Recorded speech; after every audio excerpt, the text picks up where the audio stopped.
Hi అండి, welcome back to our channel. ఇవాల్టి video వచ్చేసి బయట దొరికేటువంటి చెక్కలాలను ఇంట్లోనే ఈజీగా ఏ విధంగా తయారు చేసుకోవాలో ఇప్పుడు మన వీడియోలో అయితే చూసేద్దాము. ముందుగా ఒక బౌల్ అయితే తీసుకోవాలి. అందులో 3 కప్పుల బియ్యం పిండి తీసుకుంటున్నానండి. నేనైతే మెజర్మెంట్ చిన్న కప్పుతో చూపిస్తున్నాను. మీకు ఇంకా ఎక్కువ కావాలనుకున్న వాళ్ళు సైజ్ అయితే పెంచుకోండి. ఇక్కడైతే నేను చిన్న బౌల్తో 3 కప్పుల బియ్యం పిండికి 1/2 కప్పు పుట్నాల పొడి అయితే వేసుకున్నాను. దాని తర్వాత అయితే వాము కంపల్సరీ వేసుకోవాలండి. వాము వేసుకోవడం వల్ల రుచి పెరగడమే కాకుండా మనకు కడుపు నొప్పి, జీర్ణశక్తికి బాగా ఉపయోగపడుతుందండి. కడుపు నొప్పి రాకుండా చూస్తుంది చిన్నపిల్లలకు, అలాగే తేలికగా అరిగిపోతాయి. అందుకని వాము అయితే కంపల్సరీ వేసుకోవాలి. అలాగే ఉప్పు 1 స్పూను, కారం అనేది 2 స్పూన్లు వేసాను. ఉప్పు కారాలు అనేది ఎవరి టేస్ట్ తగ్గట్టుగా వాళ్ళు వేసుకోండి. ఎందుకంటే ఇవి చెక్కలాలు చాలా ఈజీగా ఉంటాయండి, చాలా టేస్టీగా ఉంటాయండి. ముందుగా మన ఛానల్ని అయితే కొత్తగా చూస్తున్న వారితో సబ్స్క్రైబ్ చేసుకోండి. అలాగే పక్కనున్న బెల్ ఐకాన్ని క్లిక్ చేయండి. ఎప్పుడు వీడియోస్ పెట్టినా నేను మీ దాకా వచ్చేస్తాయి. అంతేకాదండి, ఇప్పుడు ఇవన్నిటిని కలిపి పక్కన పెట్టుకొని ఒక కడాయి అయితే తీసుకోవాలి. ఇలాంటి గిన్నె కానీ కడాయి కానీ ఏదైనా మీ దగ్గర ఏది ఉంటే అది పెట్టుకోవచ్చండి. ఇప్పుడు ఇలా వెడల్పాటు పెట్టుకోవడం వల్ల మనం పిండిని కలుపుకోవడానికి ఈజీగా ఉంటుంది. అంతేకాకుండా పిండి అంతటిని ఒక దాంతోనే కలుపుకోవడానికి ఈజీగా ఉంటుందండి. ఇప్పుడు మనం ఏ కప్పుతో అయితే బియ్యం పిండిని కొలిచామో అదే కప్పుతో 2 గ్లాసుల వాటర్ అయితే తీసుకున్నాను. ఇలా నీళ్ళన్నీ వేడెక్కిన తర్వాత చూడండి ఉడికిపోతూ ఉన్నాయి కదా. ఇలా ఉడికేటప్పుడు మనం పక్కన అన్నీ కలిపి పెట్టుకున్నాం కదా, బియ్యం పిండిని అంతటిని కూడా ఇందులో వేసేసుకోవాలి. మంట అనేది మీడియం సైజు మీదనే ఉండాలండి, చిన్న మంటనే పెట్టుకోవాలి. చూడండి, సన్న మంట మీదనే ఈ పిండిని అంతటి ఉడకాలి. ఇప్పుడు వేసేసాం కదా, ఇప్పుడు స్టవ్ బంద్ చేసుకోవాలండి. స్టవ్ ఆపేసిన తర్వాత మనము ఈ పిండిని అందటిని ఇలా ఒక గరిటెతో మంచిగా కలుపుకొని ఒక 10 నిమిషాలు పక్కన పెట్టుకోవాలండి. అప్పుడు ఆ పిండి అనేది మంచిగా నాలిపోతుంది.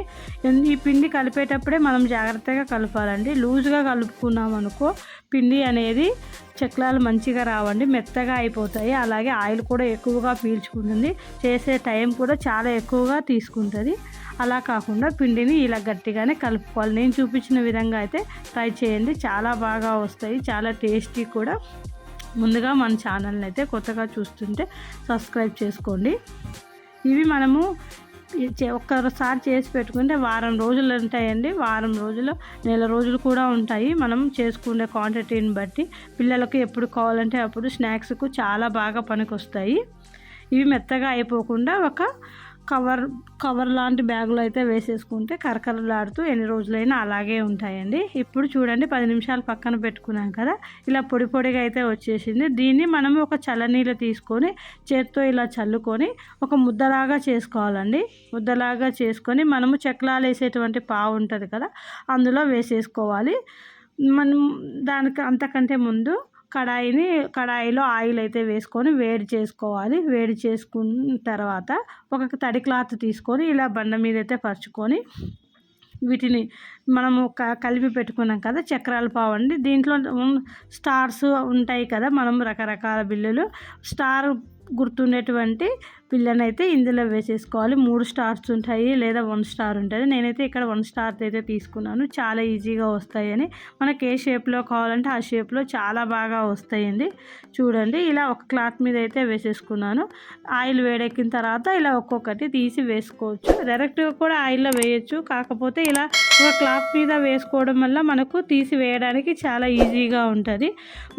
డైరెక్ట్గా అయితే ఆ పొగ వేడి అనేది మనకు వచ్చేస్తుంది. అలా రాకుండా ఇలా ఒక క్లాత్ మీద అయితే వేసుకోండి. చేసుకోవడం కూడా చాలా ఈజీ. 2 పక్కల కూడా ఇలా గోల్డెన్ కలర్ వచ్చేంత వరకు వేపుకోవాలండి. ఇదంతా కూడాను మీడియం సైజ్ మంట పెట్టుకోవాలండి. చిన్న మంట పెట్టుకుంటే మనకు బాగా తొందరగా అయిపోతాయి. ఎక్కువ మంట పెట్టుకున్నాం అనుకోండి అవి మాడిపోయిన మనకు తయారైనట్టే కనిపిస్తాయి, కానీ లోపల మాత్రం పచ్చిగా ఉంటుందండి. అందుకని మీడియం మంట మీద చేసేసుకోండి. చూడండి, మనకైతే ఇక్కడ చక్రాలు అయితే రెడీ అయిపోయాయి. ఇలా అన్నిటినీ కూడా మనము ఆ పావుతోటి ఇలా చక్రాలు చేసేసుకొని పక్కన పెట్టుకొని సర్వింగ్లో అయితే తీసేసుకున్నామండి. రెడీ అయిపోయాయండి కరకరలాడే చక్రాలు. సేమ్ బయట అమ్మేటువంటి చక్రాల్లాగే ఉన్నాయి కదా, టేస్ట్ కూడా అలాగే ఉంటుందండి. తప్పకుండా ట్రై చేయండి. ఎలా వచ్చాయో నా కామెంట్ సెక్షన్లో తెలియజేయండి. ఈ వీడియో కనుక నచ్చితే లైక్ చేయండి. Thank you for watching.